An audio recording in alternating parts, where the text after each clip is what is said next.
Hey guys, welcome to another episode of Sharing a Drink with Matt, the album review. Today, it's actually not an album review. I'm talking to Shaye, who has done number 2 of his rock and roll punk underground video. Let's talk to him. How's it going, dude? Hey Shaye, sorry about that, mate. It's all right. Stuff happens. It's been a while. Yeah, it's been a hot minute since our last conversation on Zoom. Yeah. That actually will be coming out soon, by the way. Oh, So cool. first off, was there much difference in the way you took to part 2 than how? Because I've watched both, and how you've done part 1. Did you change any tactics? Yeah, I would say that I changed a few things on how I did them. For example, like interviews over the internet, I didn't know how to record screens at the time of the first one, so I just set up my camera and just recorded my phone. And it looks, good sometimes and pretty bad at other times. Whilst this time around, like I found out how to use like Zoom and OBS and other equipment that I could record meetings on, so that like I could when it's an interview over the internet, it doesn't look horrible like the first time. Yeah, no, that's. But hey, the first one I was watching last night, and it fits with the genre of punk, which is in your face, raw, dirty, Most kind of thing. definitely. It was like you see documentaries on bands say, let's pick One Direction, it's Right. it's made like cut, let's It's very clean. It's very let's do that, and you haven't done it like that. You've just left it raw, you've left it in your face, totally punk rock as it should have been done. Yeah, that's what I was kind of going for. I was just kind of going for just a raw look at the individuals and the music scene at the time of when I was making the first and the second one. Yep. So there were so many bands that I knew and some that I didn't. Everyone that you in, was there people or bands that said, no, we don't want to be in it? Like, no. Yeah, there was a few.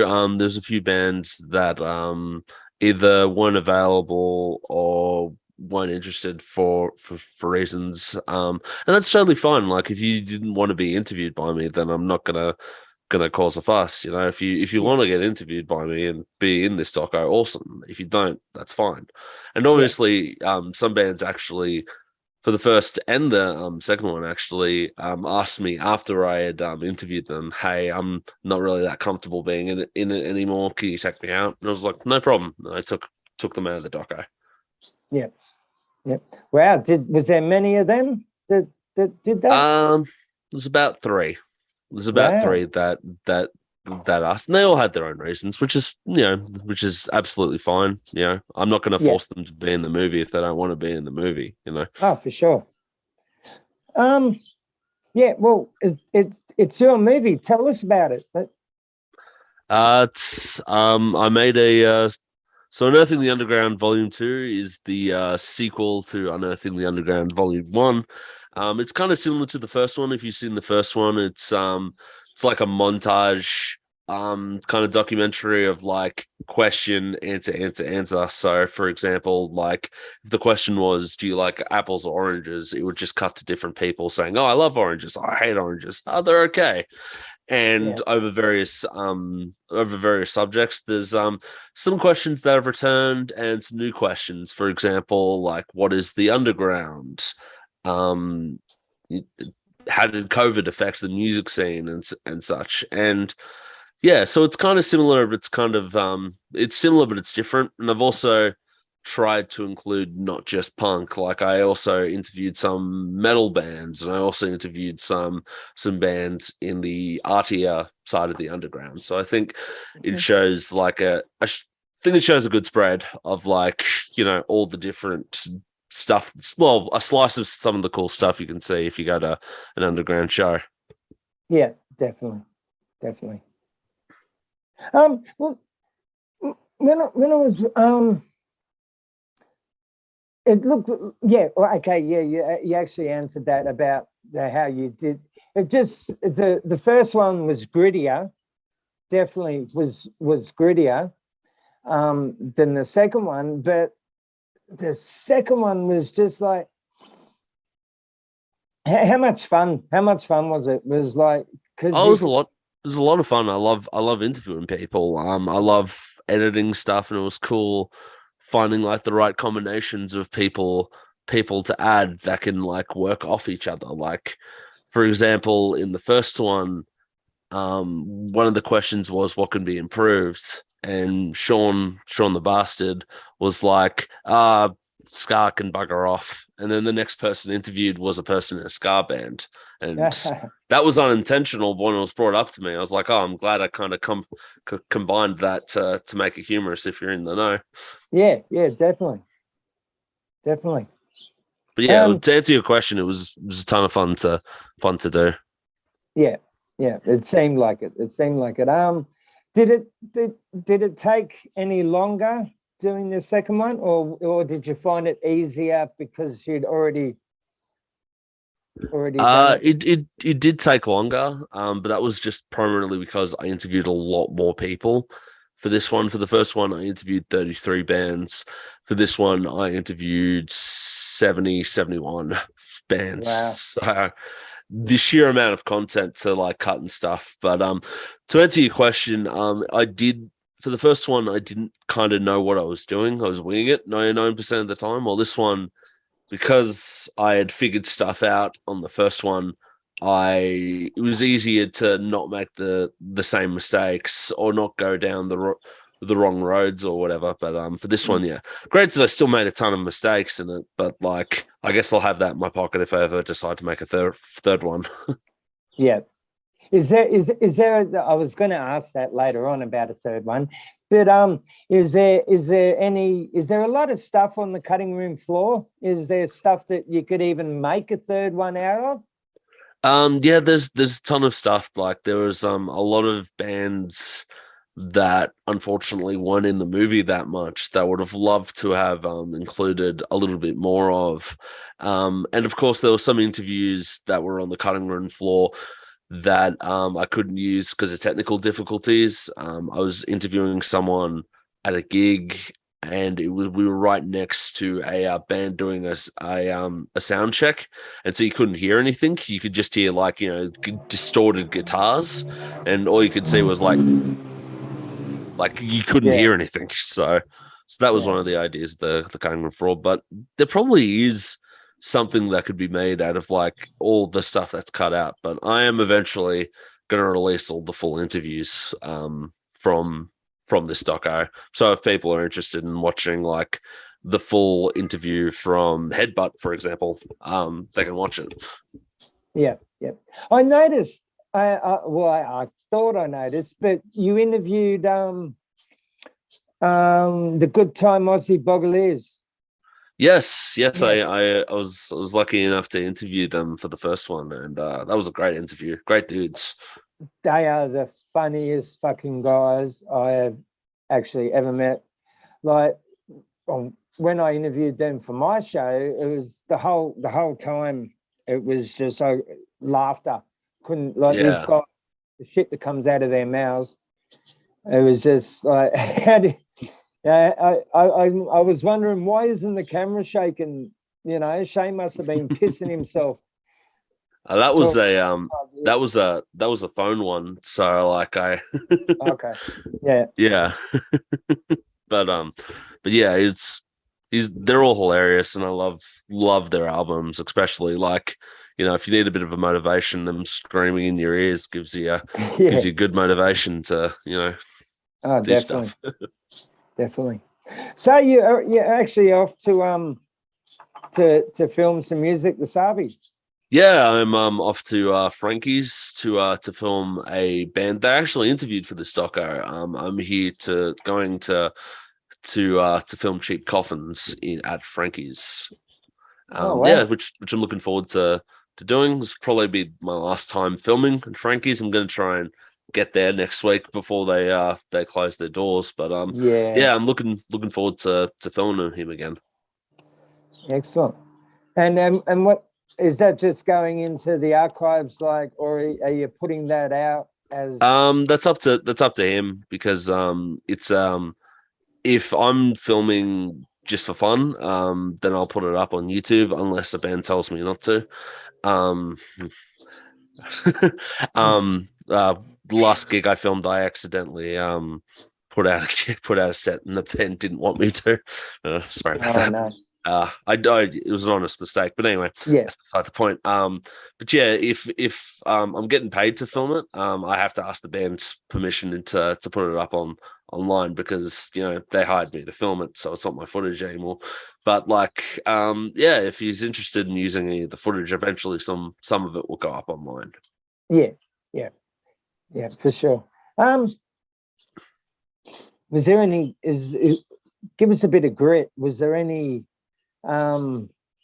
things that like you're interviewing a band that you had to cut out that you couldn't put in the movie? There was one specific case where I interviewed a fairly popular band, one of their, well, not the band, but one of their members, and then a month later, that individual got kicked out of the band due to sexual assault allegations, and so I couldn't use the footage because sexual assault allegations, and also he's not in the band anymore, so I couldn't really. That's right. You got Tim Rogers instead. So... No, I wasn't interviewing Cash. It was Oh, okay. Sorry, Cash. I don't believe it anyway, Cash. Sorry.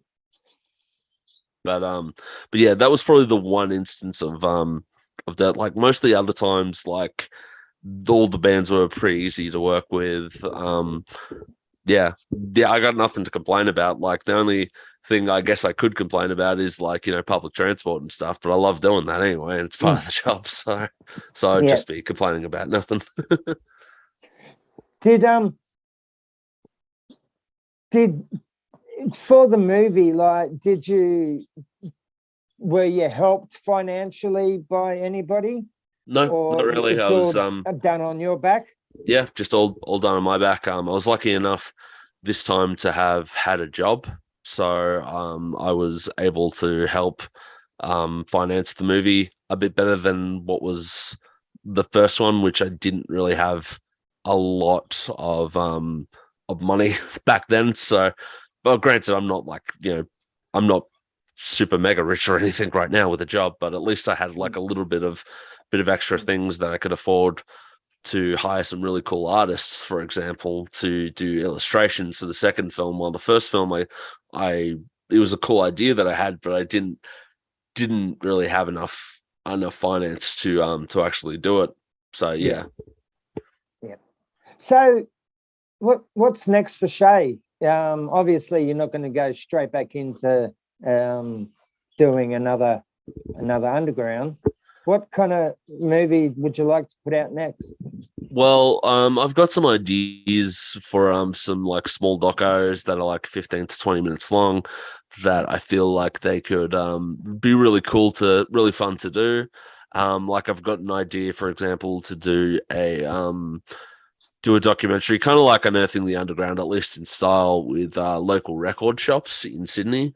So like Utopia, your Red Eyes, your Beat Discs, your Repressed Records, Blackwire, and make like a little documentary because I think that'd be interesting because what's it like running and owning a record shop in the age of MP3s and streaming and stuff, Are they record collectors themselves? Do they have any weird stories about any like weird customers or anything like that?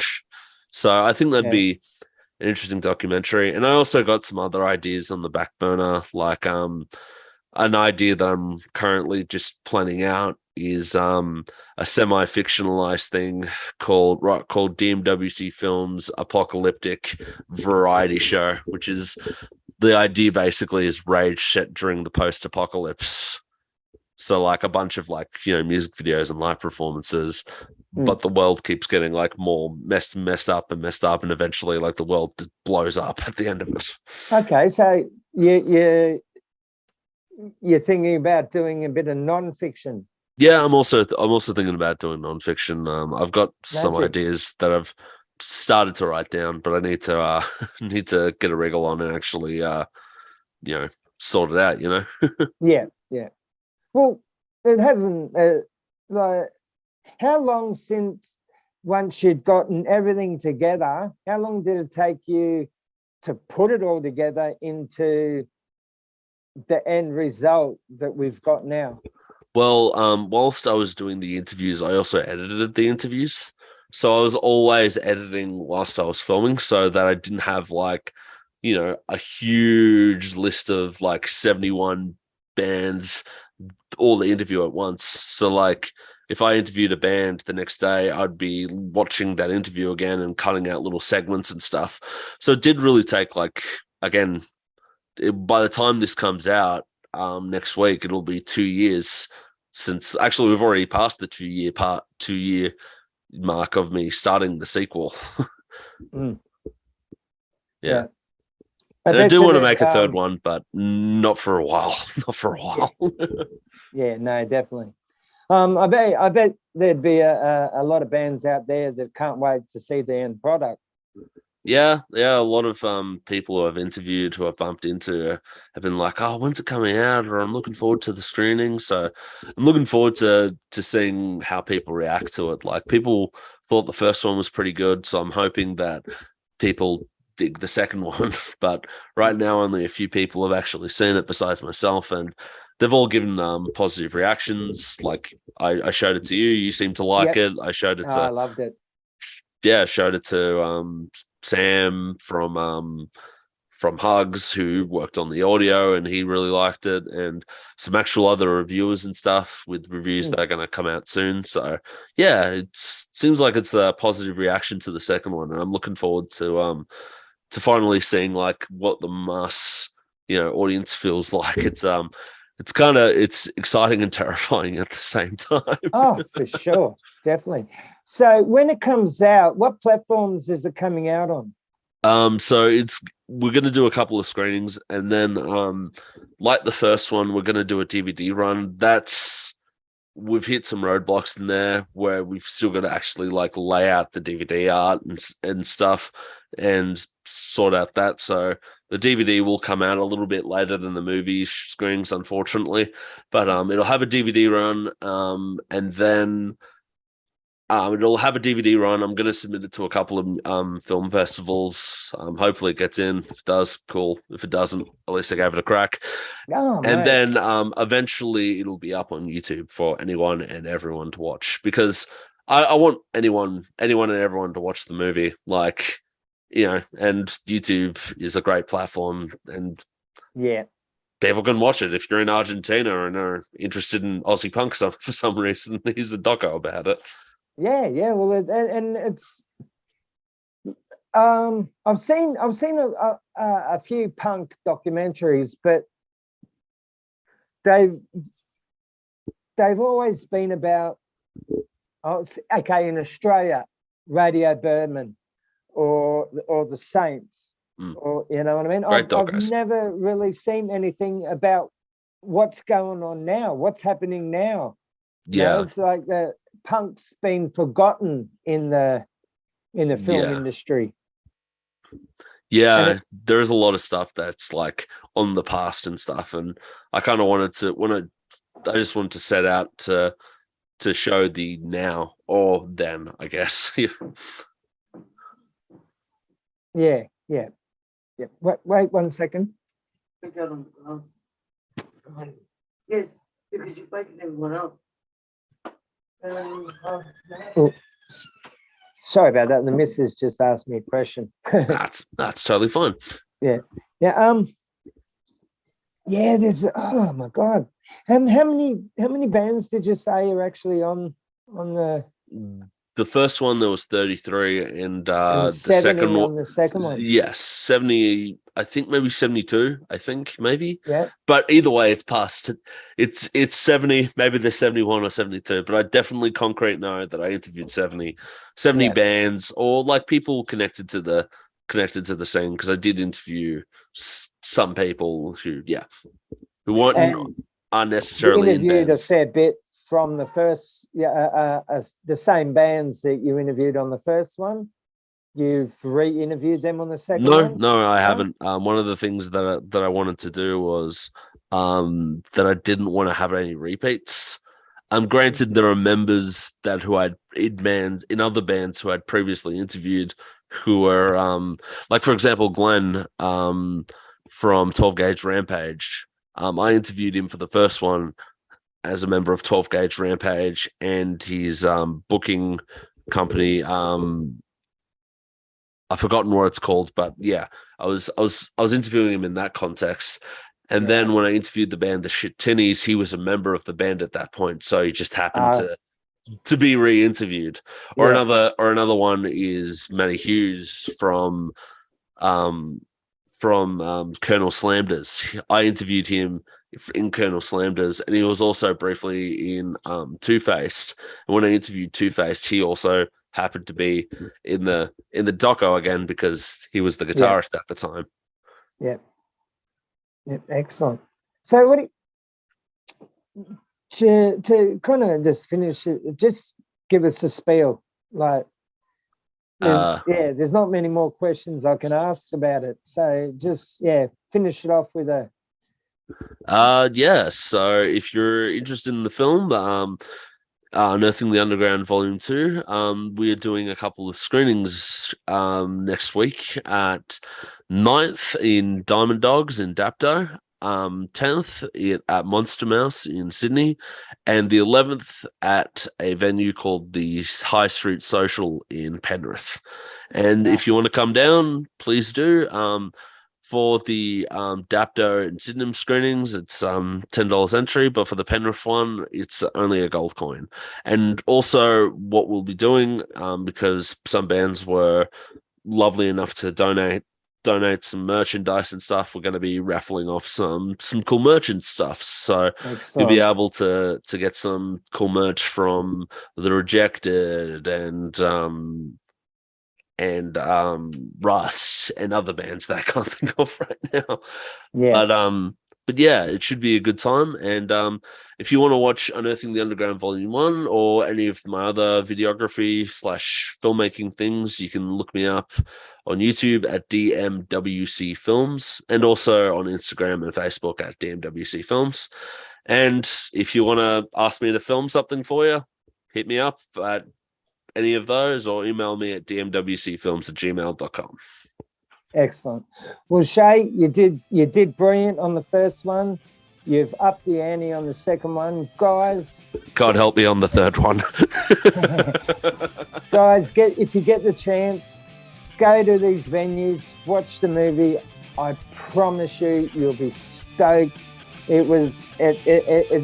Part 2 is probably one of the best musical documentaries I've ever seen. Thank you very much, man. Very informative about what Australian punk is all about. And if you can make it to any of those venues, do so, because it's a top-notch movie and you get to see the other side of punk rock. Thank you, Shaye. Thank you so much for being on the show again. Thank you for giving me the opportunity to share another drink with Matt. Unfortunately, I don't have a drink to share with you, but when I see you next, I'll share one. I can share for both of us. All right, sweet. And one more thing. In the next three weeks or something, Shaye's actual interview will be coming out. So look out on YouTube for that. That was a great. I'm hoping it's a good interview. I've kind of forgotten what I said in that interview. Oh, mate, you'd be stoked. It turned out great. Yeah, awesome. Thank you again, man. I really do appreciate it. Thank you so much. Yeah, Appreciate awesome. it, mate.